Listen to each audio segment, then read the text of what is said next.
नमस्कार, मैं कमलेश कबीर आपका एक बार फिर स्वागत करता हूं इस नए एपिसोड में। आज के इस एपिसोड में हम बात करेंगे पंजाब की। पंजाब में जिस तरीके के अभी हालात बने हुए हैं, तो एक कहावत जो है वो सच होती हुई, सार्थक होती हुई नजर आती है कि बोया पेड़ बबूल का तो अम्बुआ कहां से होए। अब जब हम ये कहते हैं कि आखिर ये पेड़ कौन सा था बबूल का, जिसके सहारे कई राजनीतिक पार्टियों ने बहुत बड़े बड़े सपने देखे थे, और उसमें से एक पार्टी थी आम आदमी पार्टी। शुरुआत हालांकि जो है वो इसमें अगर आप देखोगे तो कैप्टन अमरिंदर सिंह की सरकार को पूरा जो है वो क्रेडिट जाता है। मैं बात कर रहा हूं किसान आंदोलन की। किसानों को इकट्ठा करके दिल्ली में तख्ता पलटने के लिए कांग्रेस पार्टी का एक षड्यंत्र जो शुरू हुआ साल 2020 में। आपको पता होगा उसी वक्त, क्योंकि 2019 के अंत में जब लोकसभा का सत्र था तो उसमें किसानों के कृषि सुधार के लिए 3 कानून पारित किए गए थे। उसके आड़ में जो है वो एक सपना देखा गया, और वो सपना जो है वो कामयाब होता हुआ दिखाई भी दिया। कोरोना जैसी महामारी के समय हजारों की संख्या में किसान जो है वो दिल्ली के अलग अलग बॉर्डर पे डटे रहे, और उस वक्त जिस तरीके से किसान आंदोलन चरम पर था, जब कुछ भी दिखाई नहीं दिया, कई दौर की वार्ताएं हुई, कोई हल नहीं निकला, तो आखिर में प्रधानमंत्री नरेंद्र मोदी को माफी मांगते हुए कृषि सुधार के जो 3 कानून थे उनको वापस लेना पड़ा। अब मॉरली उस वक्त जो है वो बात कर रहे थे कि नरेंद्र मोदी को झुकाने की, लेकिन कहते हैं समय के साथ साथ चीजें बदलती भी है। और बदलती कैसे हैं? आपने देखा होगा जब किसान आंदोलन का पहला जो पार्ट था 2020 का, उस वक्त किसानों का भरपूर सहयोग दिया अरविंद केजरीवाल ने। और अरविंद केजरीवाल उस वक्त सत्ता का रास्ता जो है वो इन्हीं किसानों के जो है वो कंधों के ऊपर देख रहे थे। और 2022 में अगर आप देखोगे तो आम आदमी पार्टी को सफलता भी मिली पंजाब में आम आदमी पार्टी की सरकार बन गई। लेकिन अब धीरे धीरे किसानों की डिमांड जब बढ़ती चली गई, तो अब वो समस्या केंद्र के बजाय राज्य सरकार के लिए बड़ी चुनौती बन गई। और बड़ी चुनौती कैसे बनी उसको आप देखिए। हरियाणा के विधानसभा चुनाव में सबको यह लग रहा था कि कांग्रेस पार्टी चुनाव जीतेगी, और तब हमने जो है वो 2 या 3 वीडियो आप उठा के देख लीजिए, हमने बात की थी कि हरियाणा जो है वो इस वक्त राजनीति का केंद्र बना हुआ है, और अगर भारतीय जनता पार्टी यहां पर चुनाव हार जाती है तो फिर दिल्ली की समस्याएं बढ़ने वाली है, क्योंकि दिल्ली में आम आदमी पार्टी की सरकार, पंजाब में आम आदमी पार्टी की सरकार, और अगर हरियाणा में कांग्रेस पार्टी की सरकार होगी तो किसानों के लिए रास्ते खोल दिए जाएंगे, और एक बार फिर जो है वो दिल्ली को बंधक बनाने की एक पुरजोर जो है वो कोशिश की जाएगी। लेकिन हुआ उलट इसके, क्योंकि हरियाणा में सरकार बदली नहीं, और कई लोगों के मंसूबे जो है वो इसमें फेल हो गए। अब जब मैं ये कहता हूं हरियाणा विधानसभा चुनाव, तो उस वक्त मैंने एक वीडियो बनाया था जिसमें दीपेंद्र हुड्डा के साथ मैंने एक क्रोनोलॉजी की किसान नेता से मुलाकात, उसके बाद में उस नेता का जो है वो ट्वीट आना, फिर दीपेंद्र हुड्डा का यूएसए अमेरिका जाना, फिर सेम पित्रोदा से मिलकर वापस लौटना, फिर इसके बाद एक ट्वीट आना, और फिर उसके बाद में किसानों का दिल्ली कूच का ऐलान होना। एक पूरी जो है वो सारी जो है एक जिसको हम कहें कि श्रृंखला, जिसको हम कह सकते हैं, उस साजिश की श्रृंखला पे हमने जो है वो बात की थी। तो दीपेंद्र हुड्डा वो तो कामयाब नहीं हुए। लेकिन अब जब हम बात करते हैं पंजाब की, तो पंजाब में जो है वो इस वक्त संभू बॉर्डर जो अंबाला के लगते हुए हैं, और दूसरी खनौरी बॉर्डर, दोनों जगह किसानों ने जो है वो पक्का धरना लगा रखा है, जिसमें एक जगह तो आपको पता होगा जगजीत सिंह डल्लेवाल। और बड़ी जिसमें हम कहें कि एक आश्चर्यजनक बात जो है वो यहां पर भी निकल के आती है कि एक 70 साल का व्यक्ति 100 दिन से ज्यादा जो है वो अनशन पे बैठा हुआ है। तो आप सोच सकते हैं कि ऐसा कैसे मुमकिन है। और लगातार कई लोग तो जो है वो इसको लेकर वीडियो भी बनाते हैं कि आखिर उस स्टील के गिलास की कहानी क्या है, आखिर क्यों जो है वो सरकारी जो डॉक्टर हैं, मेडिकल के जो सरकार की तरफ से टीम गठित की गई है, उसको उनकी मेडिकल जांच के लिए क्यों नहीं जाने दिया जाता। तो सवाल तो वहां पर भी खड़े होते हैं। लेकिन इन सवालों के बीच में कल पंजाब के मुख्यमंत्री भगवंत मान और साथ में किसान यूनियन के जो नेता है राजनीतिक व अराजनीतिक वाले, उनके साथ लगभग जो है राजनीतिक के जो है वो 40 नेताओं के साथ भगवंत मान की मीटिंग होती है। और उस मीटिंग में सब कुछ ठीक जा रहा होता है, लेकिन अचानक से भगवंत मान जो है वो बौखला जाते हैं, हाइपर हो जाते हैं।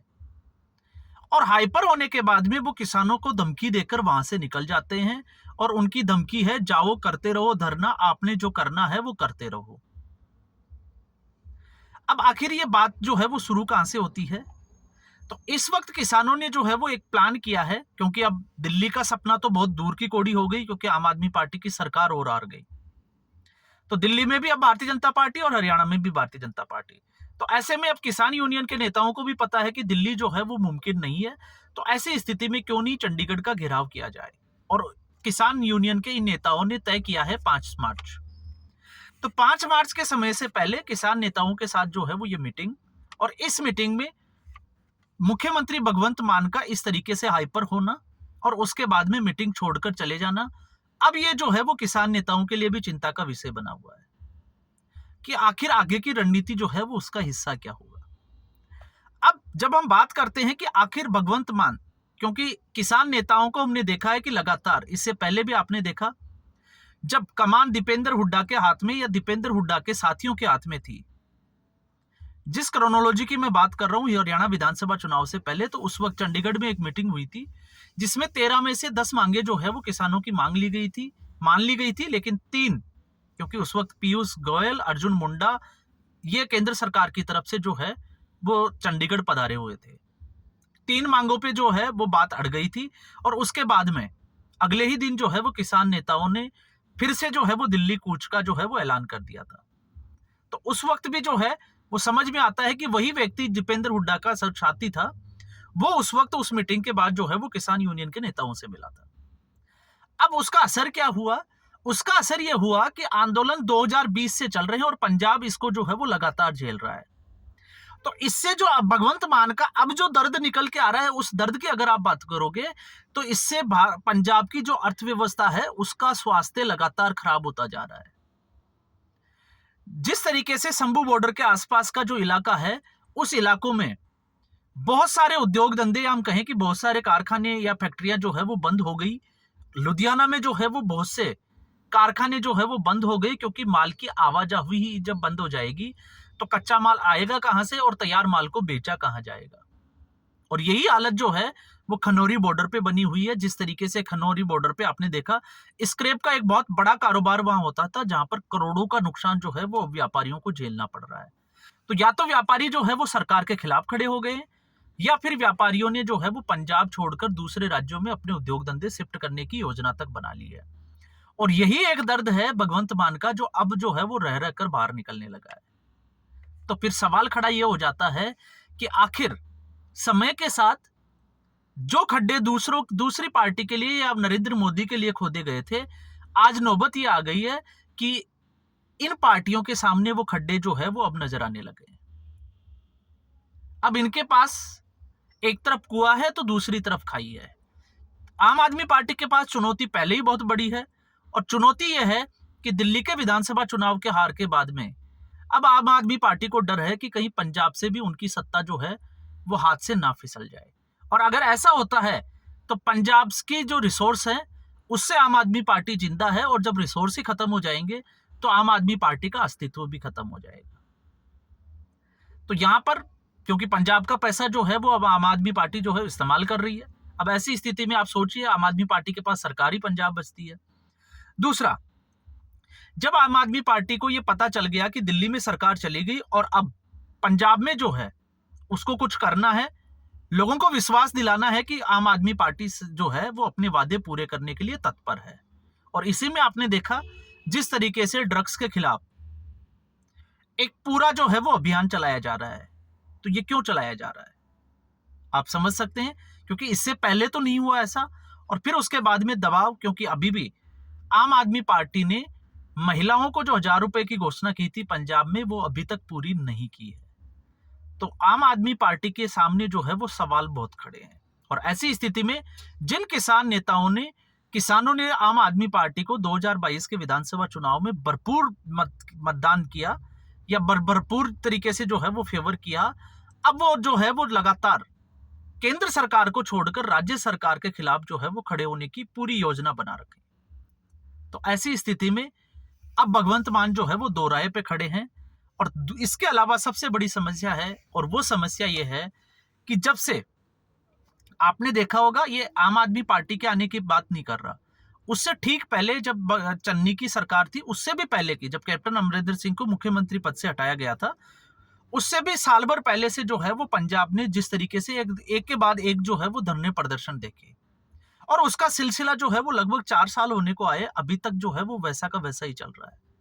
तो पंजाब में जो है वो आमजन की अगर हम बात करें तो इन धरनों से अब आमजन भी जो है वो परेशान नजर आता है। आए दिन जो है वो रास्ते बंद कर दिए जाते हैं, आए दिन जो है वो अलग अलग स्टेशनों के ऊपर रेलगाड़ियों को खड़ा कर दिया जाता है, मालगाड़ियां खड़ी रहती है। तो इससे जो है वो व्यापारी तो है ही है, और व्यापार अगर नहीं होगा किसी भी राज्य का तो आप उसकी अर्थव्यवस्था की सेहत जो है वो उसके ऊपर असर पड़ना लाजमी है। लेकिन साथ में आम जन का विरोध भी अब जो है वो पंजाब की जो सरकार है उसके खिलाफ लगातार जो है वो बाहर आने लगा है। तो अब भगवंत सरकार के पास में ऑप्शन ये है कि वो किसानों के साथ जाएं या फिर किसानों के खिलाफ जाकर आमजन के साथ खड़ी हो, क्योंकि दोनों ही स्थिति में मुसीबत भगवंत मान के लिए बनी हुई है। तो इसलिए भगवंत मान का हाइपर होने के पीछे की कहानी आपको समझ में आएगी जब आप इस पूरे सिस्टम को समझोगे। और जब आप सिस्टम को समझोगे तो आपकी जो जितने भी जो सोच का तो तरीका है या आकलन का जो तरीका है, उसकी तस्वीर जो है वो साफ होती चली जाएगी। और फिर आपको समझ में आएगा कि किसान आंदोलन की सच्चाई क्या है, और फिर आम आदमी पार्टी की सरकार की सच्चाई जो है वो इस वक्त पंजाब में क्या बनी हुई है। तो आज के एपिसोड में बस इतना ही। उम्मीद करूंगा वीडियो एपिसोड आपको पसंद आया होगा। वीडियो को लाइक करें, शेयर करें, चैनल जरूर सब्सक्राइब करें। धन्यवाद।